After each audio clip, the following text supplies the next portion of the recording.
Saudi അറേബ്യയിലെ 10 ഫാർമസികൾക്ക് 3 കോടി രൂപ പിഴ ചുമത്തിയിരിക്കുകയാണ് Saudi food and drug authority.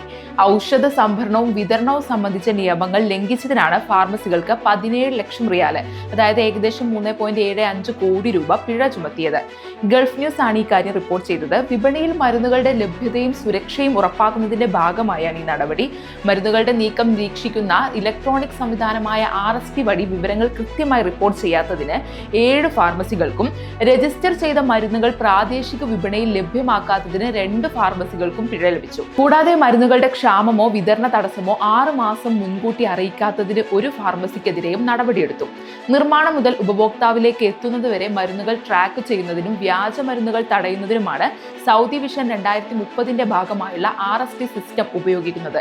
ഇത്തരം നിയമലംഘനങ്ങൾക്ക് 50 ലക്ഷം റിയാൽ വരെ പിഴയും 6 മാസം വരെ സ്ഥാപനം അടച്ചുപൂട്ടലും ശിക്ഷയായി ലഭിക്കാം. നിയമലംഘനങ്ങൾ ശ്രദ്ധയിൽപ്പെടുന്നവർക്ക് 1999 എന്ന നമ്പറിൽ വിവരങ്ങൾ അറിയിക്കാവുന്നതാണ്.